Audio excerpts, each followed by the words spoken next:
Seba, ¿cómo estás? ¿Cómo andan, muchachos? Qué gustazo estar acá, ¿eh? ¿Todo tranquilo, todo Muy bien? bien, ¿vos? Bien de bien. Una de las columnas más ásperas que me tocó preparar hoy, en todo este año. Porque vamos a hablar del accidente de Quibón, la tragedia del 14 de noviembre de 1971, ¿no? Vamos a dar algunas pistas para entender esta historia. Pude conversar con un par de personas, uno es un documentalista y otra persona que estuvo, digamos, en el lugar del accidente, no, pero en el entorno, y me dio algunos elementos para entender qué se respiraba en ese momento, ¿no? Políticamente hablando también, porque de alguna manera está eso vinculado, ¿no? Noviembre de 1971. Estábamos a año y medio prácticamente de golpe de Estado. Estábamos ahí. Un clima de efervescencia, clima electoral. Se votaba, semanas después iba a votar. Claro. Bueno, gobierno de Pacheco, agitación social. Semanas antes fue la fuga de Punta Carretas. ¿Lo nombraste? No estaba preparado, Jorge, esto. ¿Salió la foto? ¿Salió la foto? Al tocayo. Faltó decir vive en su pueblo, como decía Alberto Iglesias en la campaña del 99. Conozco a Alberto también. Ah, qué bien que te abríes. Para el resort. Demostración de 2 helicópteros. ¿Qué era lo que se buscaba en realidad? Bueno, la Armada Nacional le había comprado a Estados Unidos 2 helicópteros que habían participado, entre otras cosas, de las guerras de Corea y de Vietnam. Bien, de segunda mano. Tenían más o menos 10 años de uso.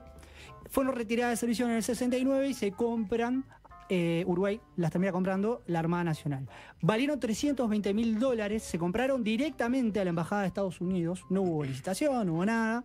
El mantenimiento cada año y medio valía unos $500.000 de la época, 4 veces más que otros helicópteros de esa época. Entonces ya estaba un poco turbio todo. Casi. Ya de movida, antes del accidente, estaba un poco turbio. El evento se dio en el marco de los 154 años del aniversario de la Armada, ¿verdad? La tarde estaba muy cálida, eso hizo de que se arrimara mucha gente. Dicen las crónicas, algunas 20.000, otras 10.000, hagamos la media, ¿no? 15.000 personas. Una cálida tarde, lleno la explanada de Quibón. Me explicaban que ese Montevideo, hablé también para hacer esta columna y me facilitó algunas imágenes Antonio Ladra, que en su momento hizo para Código País un informe sobre este tema y consiguió unas imágenes caseras que la Mesa de los Ignorados en YouTube va a ver ahora, ¿no? Él me explicaba que, me decía, mirá que yo ese domingo estaba en la playa Malvin con mi padre, me decía, vi todo el humo, todo a lo lejos, el incendio, y era un Montevideo que no tenía muchas opciones. No era el Montevideo de ahora que tenés una actividad para allá, un food truck allá, no. 1971 no había mucho para hacer. La tarde estaba linda, había una exhibición en la Rambla de Posito. Hasta ahí no hay otra cosa para hacer. Por eso que había tanta gente. Eso explica la multitud que capaz que hoy... Fue la primera pregunta que yo me hice. ¿Por qué tanta gente? Bueno, porque no había otra cosa para hacer gratis además, ¿no? No había protocolo para esta exhibición, ¿no? Que hubiera un perímetro que mantuviera alejada a la gente de la zona donde despegaban los helicópteros. La gente estaba ahí, ¿no? Por ejemplo, Pablo, un niño de 8 años, junto a su familia, lograron una posición muy cercana a los helicópteros. De hecho, este niño se mete en uno de los helicópteros antes de empezar la exhibición, toma una cantimplora y la muestra a la distancia a su madre como una especie de chiste. Mirá, mamá, hasta dónde llegué, ¿no? Eso antes de empezar la demostración. ¿De qué se trataba? Todo muy cuidadito. Todo muy cuidado. ¿De qué se trataba? Primero el helicóptero tenía que subir a hombres ranas que estaban ahí, en el Río de la Plata. Luego a 3 marinos que simulaban estar en problemas en una embarcación. Y después venía el transporte de una bala de cañón y la frutilla de la torta era levantar un jeep de casi 1 tonelada. Bien, esa era la prueba final. Pude leer una excelente nota que le recomiendo a los oyentes que les interese este tema, profundizar, de María Ángel Solomita, del suplemento Que Pasa del año 2018. Y ahí cuenta que se intentó 2 veces levantar el jeep. En el tercer intento, a unos 5 metros de altura, el jeep y el helicóptero se empezaron a mover en forma de péndulo. Y ahí empezó la cagada. La bordeadora. Ahí empezó la cagada, ¿por qué? Porque el piloto, en vez de ir hacia el río y soltar el auto, que hubiera sido lo seguro hoy, no, decidió pegar la marcha para atrás, donde estaba la gente, pega el jeep con una de las rocas, el jeep cae arriba de un terraplén, mata a una mujer ya en esa de pique, y después choca con el helicóptero que estaba encendido en la explanada y se da el choque que hace que las aspas vayan para cualquier lado y se dé la tragedia, ¿no? Así fue que se desencadena. ¿Cuántas personas terminan falleciendo? 8. Ahora te doy bien el detalle, Pablo. Qué locura. Recuerda que les hablé de Pablo, el niño de la cantimplora. Sí. Bueno, uno de los fallecidos es ese niño, Pablo, ¿no? Susana, que era la mamá, alcanzó a su hijo Pablo y sintió cómo se desvanecía, mientras su marido, el padrastro de Pablo, tenía una de las piernas deshecha y el fuego del accidente entre los dos helicópteros que lo estaba empezando a quemar, porque estaba muy cerca donde estaba pasando todo. Un marinero le saca el niño de los brazos a Susana, lo pone en un auto de una familia que estaba pasando por la Rambla y se va a un hospital. ¿Por qué pasa esto? Porque para 10, 15.000 personas había solamente una ambulancia en la Rambla de Quibón. Y ya estaba atendiendo a otra persona, que es una persona que pierde un brazo y sobrevive. Y da testimonio en el documental Hélices, que es un documental también que recomiendo y que más adelante les voy a contar alguna cosita más.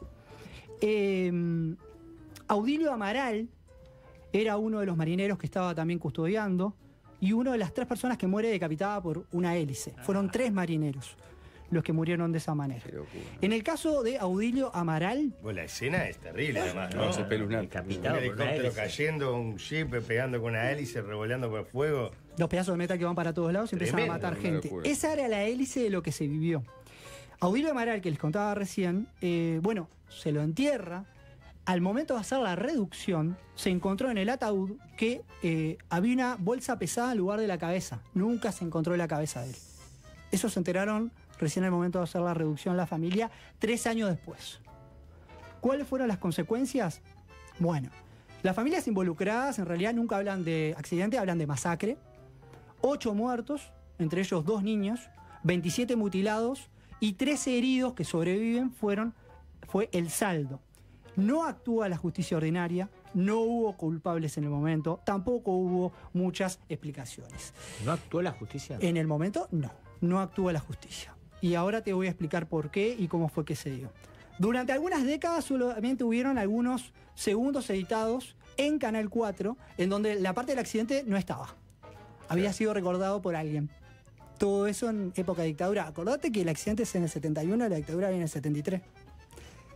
Entonces eso complicó un poco las cosas.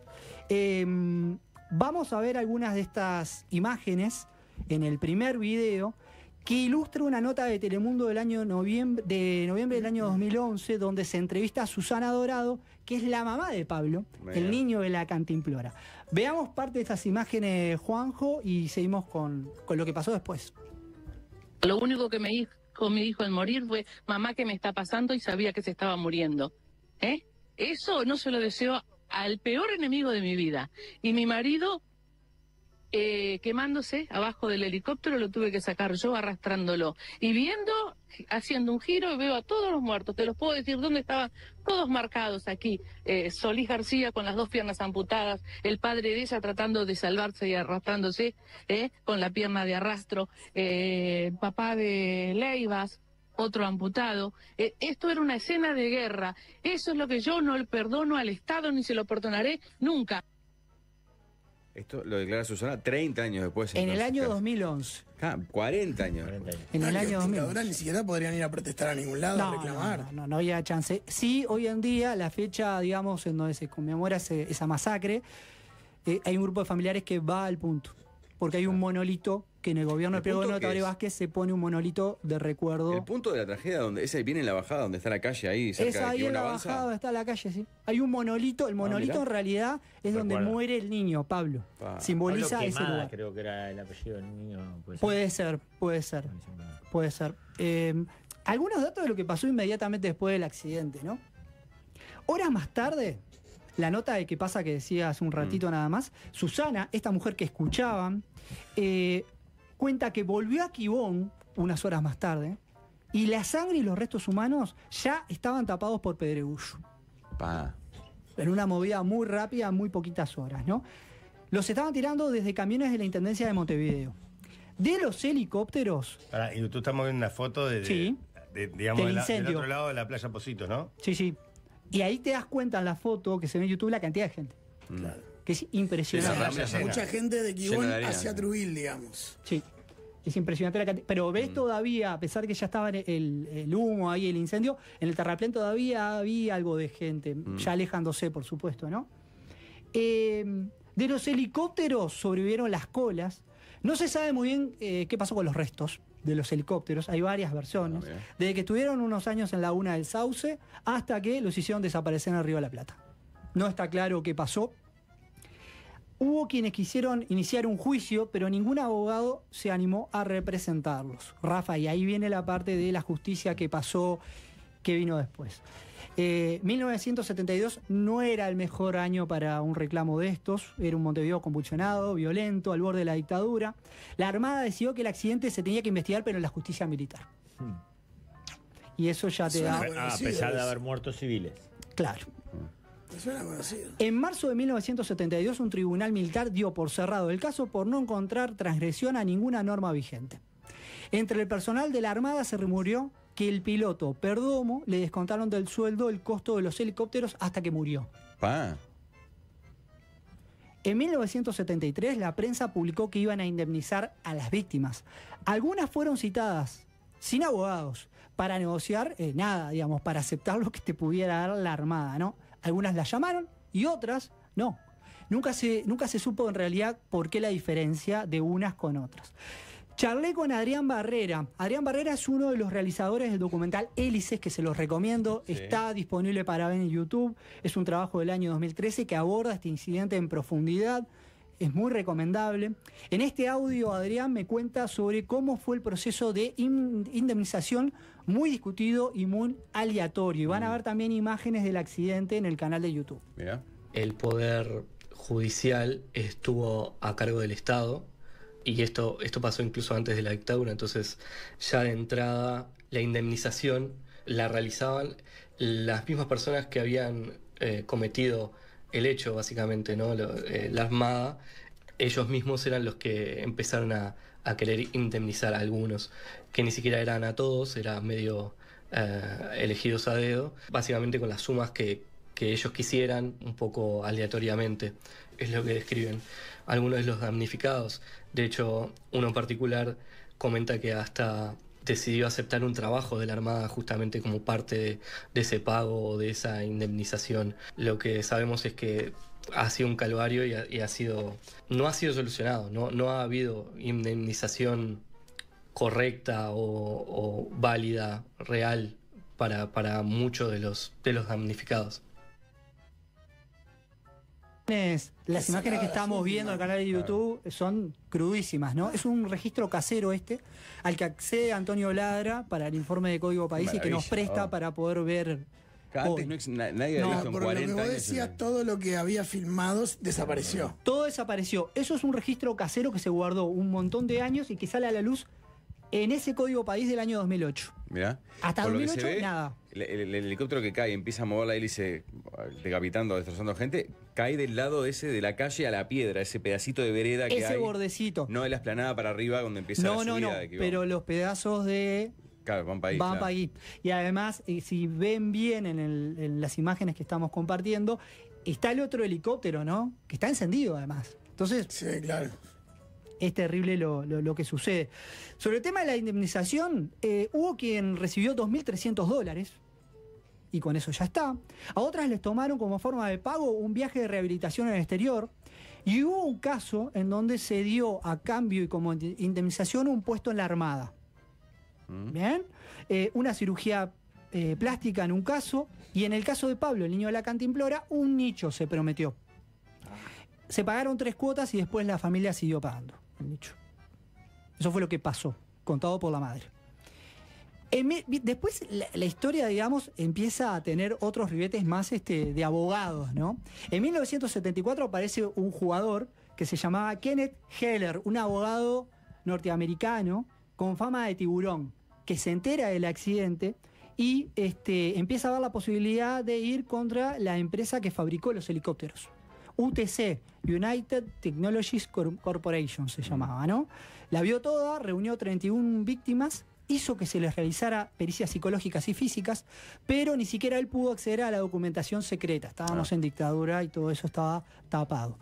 Queda la nada hasta 1985. En 1985 se intenta hacer un juicio, pero otra vez ningún abogado acepta en ese momento enfrentarse a los militares en el 85. Decían que no había garantías de ningún tipo. Y aparece este amigo Heller en 1991. Y ahí leí algunos diarios de la época que son bien pintorescos, ¿no? En 1991 el abogado Heller envía una carta al país avisando que la causa se reabre. Y anuncia a sus clientes más jóvenes que había conseguido que la Suprema Corte de Nueva York contemplara abrir el caso para aquellos que en el año 71 eran menores de edad. Solamente en esos casos. En cualquier caso, pelea contra la compañía, nunca contra el Estado uruguayo. Él la vio para el lado de ir contra la compañía para sacar plata de esa manera, nunca contra el Estado, ¿no? Tenía que ir esas personas a rendir testimonio a Estados Unidos, fueron, también se empezaron a juntar pruebas, recibieron cartas, porque ¿qué pasó? Se tiró un aviso en el Gallito Luis en esa época, como que se iba a escribir un libro sobre el tema. La tiraron cambiada. ¿Por qué? Por el miedo todavía que había a los militares y a lo que pudiera pasar. Entonces, llegan algunos datos, hay un poco cuenta lo que cuenta Hélices, que en realidad había un poco de fruta podrida también dentro de esos relatos. Año 91, estábamos todavía cerca de la dictadura y estaba todo muy sensible. Terminan yendo estas personas a Estados Unidos entonces a dar testimonio, pero ¿qué pasó? Todo ese proceso termina durando 10 años, ¿no? Se les hacen pericias y tras una audiencia donde hicieron falta 3 intérpretes para entenderse en 2002, el Tribunal de Nueva York concluye que el incidente se había dado por un error de pilotaje. Por lo tanto, el juicio no se aprueba. La empresa UTC había querido arreglar unos años antes con el abogado para pagarle a esos menores de edad $2 millones a cada uno. Era muy buena guita para las personas involucradas. Pero el abogado dijo que no, porque en realidad él pretendía $40 millones y se iba a quedar con el 33% del total. Empieza a ver... Igual servía para todos al final si hubiera arreglado eso. Al abogado no tanto. A uno le dieron $2.600, escuchame. Sí.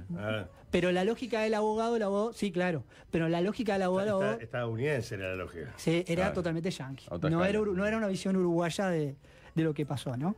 ¿Sabes quién está escuchando? A ver. El hijo del que manejaba el jeep que levantaba. Perdomo. ¿Qué dice? Mi padre estuvo ahí, era el que manejaba el jeep. Cuando me contó, me dijo que se movió el jeep.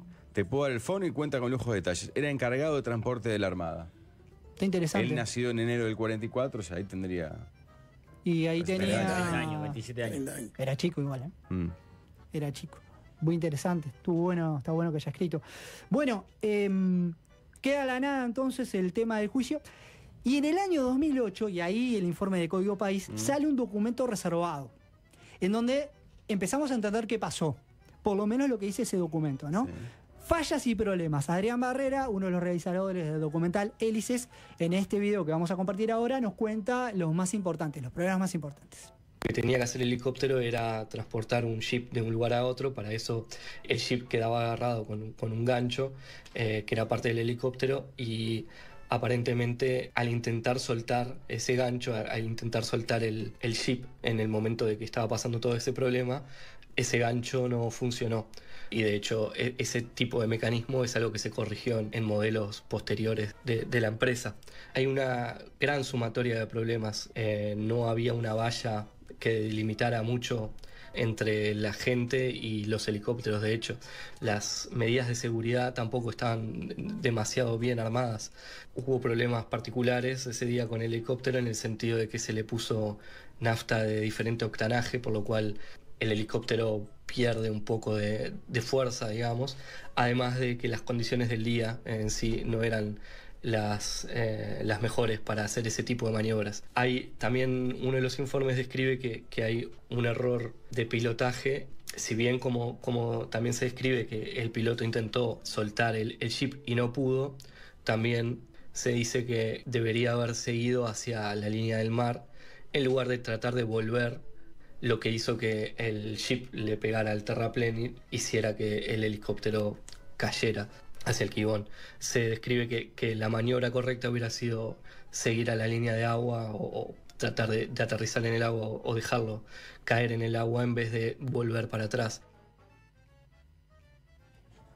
Es durísimo. Una aclaración porque yo me confundí. La persona que escribe era el conductor del jeep, Claro, es ¿verdad? hijo del padre No del- del helicóptero. Exacto, el que maneja el jeep que sé que levantan y Que es el que levantan. genera ese problema. Terrible. Bueno, un resumen de algunos de los problemas entonces que decía este documento que sale a la luz en el año 2008.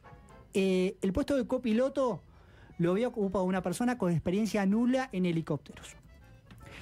Nadie había hecho un reconocimiento de la zona antes de hacer la prueba. Nadie. El Quibón era un lugar inadecuado para el evento y no había garantías de seguridad. Según otro informe del año 2002, para el juicio del Tribunal de Nueva York, hay más datos, este lo hizo la empresa de los helicópteros, considera que en realidad el gancho de agarre fue arrancado desde sus puntos de fijación y no termina fallando. Indicó que se utilizó un combustible inadecuado. Esa es una de las cosas que a mí más me No, importa. el octanaje es un pire. Es increíble, ¿no? El procedimiento de emergencia tuvo errores, hubieron errores doctrinarios, no hubo un funcionamiento en sí defectuoso del helicóptero.